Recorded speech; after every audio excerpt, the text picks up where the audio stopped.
मंजिल मिलेगी भटक कर ही सही, गुमराह तो वो है जो घर से निकले ही नहीं।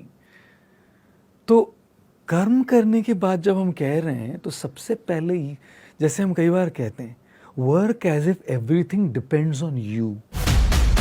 अगर पैरासाइट ही बनाना होता तो कृष्ण तो अर्जुन को युद्ध ऐसे ही जिता देते। ठीक बात है।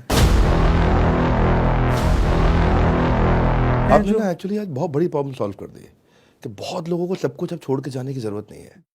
इधर से आपने बताया कि वो एक मंक की लाइफ से ज्यादा उसके माइंडसेट का एक्सेस चाहते हैं, और मैं सोच रहा था कि शायद कॉन्वर्सेशन कितनी डीप जाएगी, पर ये अपने आप में बहुत बड़ी डेप्थ है इस बात को समझ पाना कि आप घर बैठ करके एक सन्यासी का जीवन अपने कर्मों को करते हुए कर सकते हैं। मेरा अगला प्रश्न इसी के अराउंड था, कर्म करते वक्त माइंडसेट होना क्या चाहिए? बिजनेस कर रहे हैं, जॉब कर रहे हैं, आजकल जॉब में भी नया कॉन्सेप्ट है इंट्राप्रेन्योर। मैंने अपनी ऑर्गेनाइजेशन में बहुत स्प्रेड किया है। हमारे साथ में आज 700-800 लोग मेरे हेड ऑफिस में काम करते हैं, और सारी लीडरशिप मैंने वही हायर करी है जो फेल्ड एंटरप्रेन्योर्स थे या अपना स्टार्टअप बिल्ड कर चुके थे और उसके बाद स्टार्टअप में अच्छा नहीं किया उन्होंने, आज हमारे साथ काम कर रहे हैं, इंट्राप्रेन्योर्स हैं।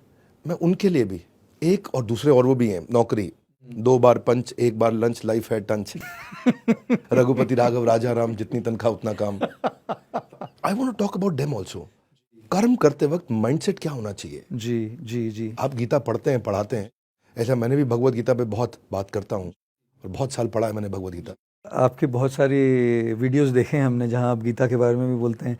और सबसे पहले तो मैं आपको बहुत कंग्रेचुलेट करना चाहता हूँ विवेक जी, कि जो काम आप कर रहे हैं, जो एंटरप्रेन्योर्स के पास पहुंच रहे हैं, छोटे छोटे लोगों के पास पहुंच रहे हैं, जिनको ये जो एजुकेशन है, बिजनेस को कैसे बढ़ाना है, अपने आप को अपने करियर में कैसे बढ़ाना है, इसके लिए जो एक्सेस नहीं है, ये जो आप इन तक पहुंचा रहे हैं, ये तो बहुत ही बढ़िया काम कर रहे हैं। और really heartfelt congratulations and kudos to the kind great work that you are doing. और रही बात कर्म करते समय हमारा माइंडसेट क्या होना चाहिए, कई बार मैं कहता हूँ कि समंदर में फना होना तो किस्मत की निशानी है। दुख तो उन पर होता है जो किनारों पे मर जाते हैं। एक बार समंदर पे निकल के फना हो गए, लक था वो आपका, लेकिन जो निकले ही नहीं, मंजिल मिलेगी भटक कर ही सही, मंजिल मिलेगी भटक कर ही सही, गुमराह तो वो है जो घर से निकले ही नहीं। तो कर्म करने की बात जब हम कह रहे हैं तो सबसे पहले ही, जैसे हम कई बार कहते हैं, work as if everything depends on you, and then leave it as if everything depends on him. तो काम करते समय ईश्वरवाद को कभी नहीं लाना चाहिए, क्योंकि जैसे ईश्वरवाद लाएंगे तो हम पैरासाइट बन रहे हैं, उन पे डिपेंड कर रहे हैं, अपनी 100% नहीं दे रहे हैं। अपनी 100%, अगर 100% अपनी, अगर पैरासाइट ही बनाना होता तो कृष्ण तो अर्जुन को युद्ध ऐसे ही जिता देते। ठीक बात है। वो तो 100% उनको अपना पूरा देना पड़ा पहले, हर अस्त्र हर शस्त्र 200% फोकस, 1% भी कम नहीं।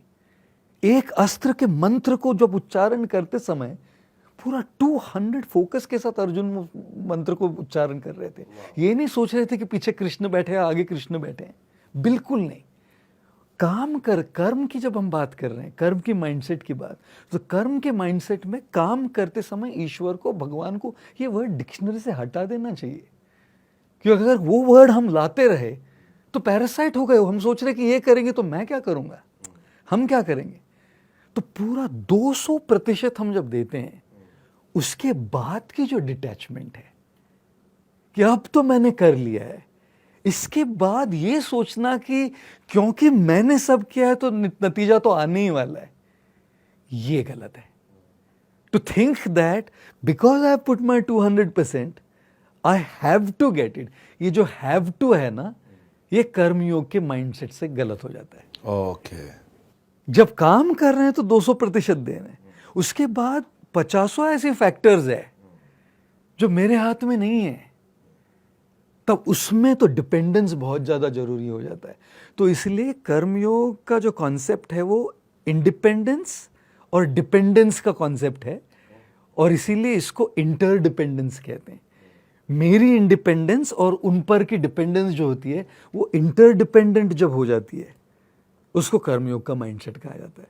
थर्ड एस्पेक्ट है माइंडसेट की कि मैं अपने आप को कर्ता नहीं मानूं।